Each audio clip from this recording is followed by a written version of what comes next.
Lo que yo les voy a hablar es acerca de una propuesta eh, a la que se llama los psicodélicos como modelos para la investigación de la conciencia.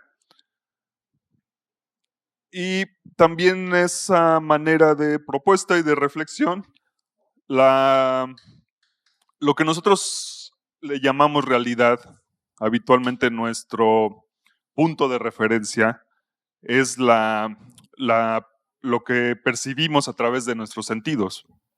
Ese es el punto de referencia. ¿Hay alguna realidad consensuada en la que a través de los sentidos de todas las personas que estamos en este contexto podemos interpretar algo que es lo que lo que está sucediendo como este evento? Entonces, los sentidos son un punto de referencia importante que tenemos, pero lo que sucede después de los sentidos ya es donde está la caja negra, donde no podemos definir qué pasa. Y a manera de reflexión, eh, anteriormente ya se había hablado de posturas escépticas y cómo es que podría uno acordar un punto para poder debatir estos temas. Probablemente en este foro no ocurra que haya alguien que tenga una postura radicalmente escéptica, pero es muy común encontrarlo fuera de estos contextos. Y eso responde más a cuestiones, por ejemplo, desde la perspectiva cientificista, decir que lo que no es medible no es susceptible de, de- de que sea considerado que existe. Y a manera de reflexión quiero mencionar que actualmente no existe ningún equipo, ningún método, ninguna tecnología que pueda definir o pueda evidenciar qué son los sueños, las ensoñaciones. Sin embargo, creo que no hay ninguna persona que se atreva a refutar que los sueños existan, porque es algo que tenemos cotidianamente, idealmente todos los días, todas las noches, por así decirlo. Entonces, este ejemplo permite que podamos reflexionar acerca de que no necesitamos evidencias tecnológicas, eh, incluso que se perciban a través de nuestros sentidos, para considerar que las cosas existen. Probablemente hay muchos fenómenos que responden a cuestiones naturales, pero en este momento no tenemos maneras científicas de poderlos abordar, y eso es lo que puede ocurrir en el caso de los sueños. Eh, Evidentemente, el caso de los sueños, se tiene hasta ahorita diversas hipótesis de cómo ocurren en el cerebro, pero no hay un área del cerebro en donde se pueda determinar qué es el que produce los sueños, y por supuesto tampoco hay algo que podamos definir como sustancia, como materia, eh, que, que, que evoque estos sueños. Y es el mismo caso para la situación de lo que llamamos mente, incluso también para la conciencia. Pasando al punto más del título, que lo he mencionado como psicodélicos, por un sentido más de divulgación. En realidad, el término puede variar dependiendo de la perspectiva que cada quien tenga al respecto, pero de manera general puede servir el término psicodélico para definir algún tipo de plantas, sustancias, hongos o secreciones de animales. Y es bien conocido que, por lo menos en México, pero en varias partes del mundo, este tipo de inductores para que modifican la conciencia han sido utilizados de manera ancestral durante miles de años. Por ejemplo, en esta zona que es en la región donde nos ubicamos, habitaba la cultura maya y esa representación que está en la esquina, que evoca una forma de un hongo con una base que tiene forma de alguna persona y en alguna postura que nosotros podríamos definir como realizando algún tipo de probablemente meditación, oración o algo así. Bueno, esa fue encontrado aquí en la zona maya y está datada en aproximadamente unos 2500 años. No es la única, se han encontrado más de 200 piedras de este tipo. Algunas de esos hallazgos son muy importantes porque además no solo es la forma que evidentemente corresponde a algún culto para los hongos, algunos que somos entusiastas de estos temas, pues para nosotros es muy evidente que se refieren a los hongos, hongos visionarios, hongos sagrados, y no solo eso, sino que además han sido encontrados de maneras que fueron colocadas de maneras particulares, dirigidas todas hacia un mismo sitio donde puede sugerir que representaban o son vestigios de algún tipo de ritual. Estos son partes de los códices en donde fueron transcripciones de información que evidentemente a través de los años se perdió y bueno, permanecen estas transcripciones en la que también podemos ver que esto representa claramente un hongo, el consumo y la conexión con lo sagrado, con las deidades. Esto, Xochipilli, que también en su cuerpo tiene diversos adornos, tatuajes o representaciones de plantas y hongos psicoactivos. Y esto es algo de la representación de la cosmovisión wixárika. En este caso representan como eje importante de su cosmovisión el cactus llamado popularmente peyote, en el que en esa parte en Aridoamérica sí se ha expresado como que sí hay vestigios que evocan a este tipo de enteógeno que están datados a más de 4000 años, incluso hay algunos en el que se van hasta 8000. Entonces, el uso de estas plantas, estos hongos o estos o secreciones de animales que inducen modificaciones de la conciencia es ancestral. ¿Qué fue lo que sucedió? Desde que en algunas partes en el siglo XV, XVI, que se empezó a estructurar los indicios de la ciencia, pues todas esas ideas en la cultura occidental fueron prácticamente removidas y nos quedamos solo con la percepción de que es el cerebro el órgano que puede ser el que interpreta toda la realidad y que produce toda la realidad.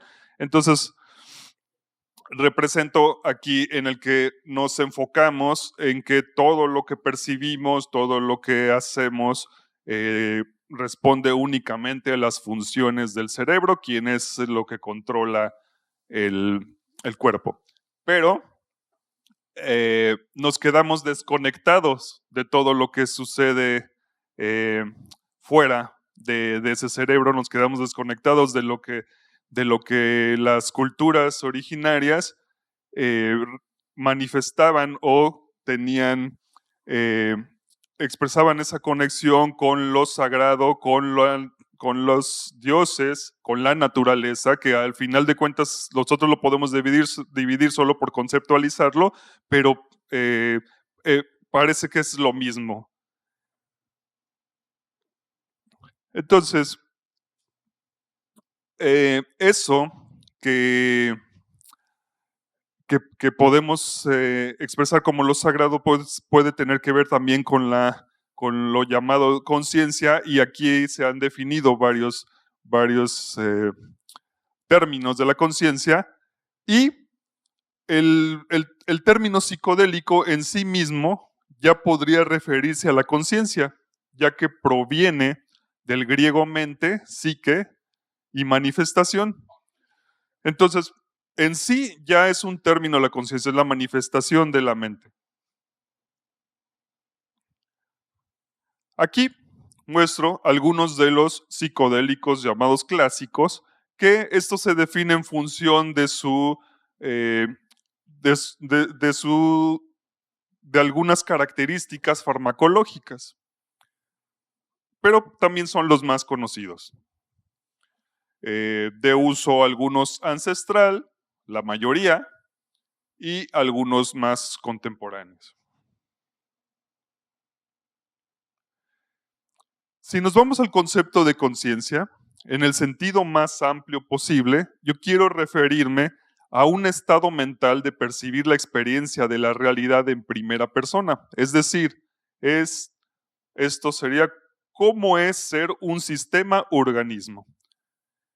Y hago aquí la acotación a que no solamente es exclusivo del ser humano. Nosotros, pues es nuestro punto de referencia porque somos seres humanos, pero también quienes hemos convivido con animales podemos, sobre todo domésticos, porque hay una interacción más cercana, podemos intuir que hay algún indicio de lo que llamamos conciencia y que pueden autopercibirse como un ser, organismo. Probablemente no conoce el lenguaje, pero sí llegan a tener un indicio de lo que llamamos.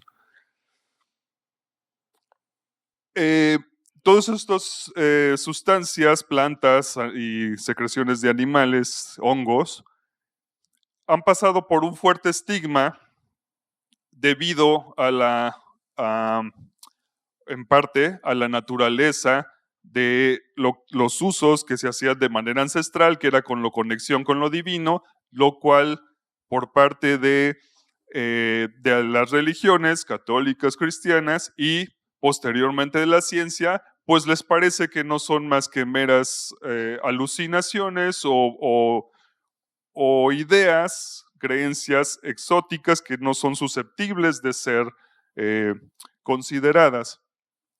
Pero vivieron una prohibición, y a principios de este siglo sucede que en diversas en diversas universidades del mundo, sobre todo en Europa y en el norte de América, Estados Unidos y Canadá, resurge el interés por la investigación en los psicodélicos, y entonces es lo que se ha llamado el renacimiento psicodélico. Este resurgimiento de la investigación en psicodélicos ha proporcionado herramientas para la investigación científica del cerebro y las ciencias cognitivas. Por ejemplo, en procesos como la percepción y la cognición, han sido herramientas para un estudio meramente neurofisiológico de cómo es que opera el cerebro.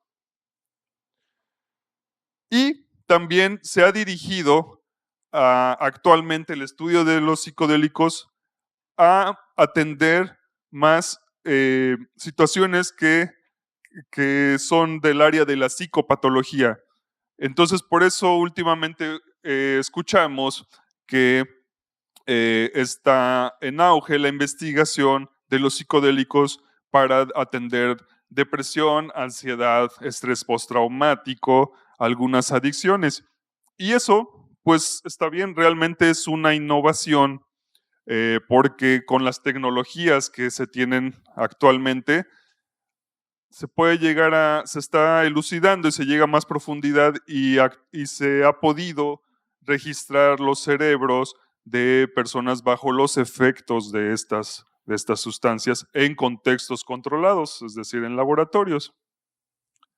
A partir de ahí también eh, ha derivado lo que se ha llamado la psicoterapia psicodélica, que es una intención de atender estos, eh, estos padecimientos psicopatológicos y aprovechar la evocación de los efectos y de la introspección que ocurre durante este proceso, aprovechar para que el contenido de las visiones que tienen los pacientes pueda ser integrado posteriormente con psicoterapia para poder encontrar la causa de su padecimiento. Entonces, esto también está en auge. Obviamente, tengo que mencionar que en la mayor parte del mundo estas sustancias están prohibidas y por lo tanto la investigación. Entonces, pues queda el candado de que la prohibición impide que se pueda realizar aún más investigación, pero ese es un proceso que eventualmente en los próximos años puede estar cambiando.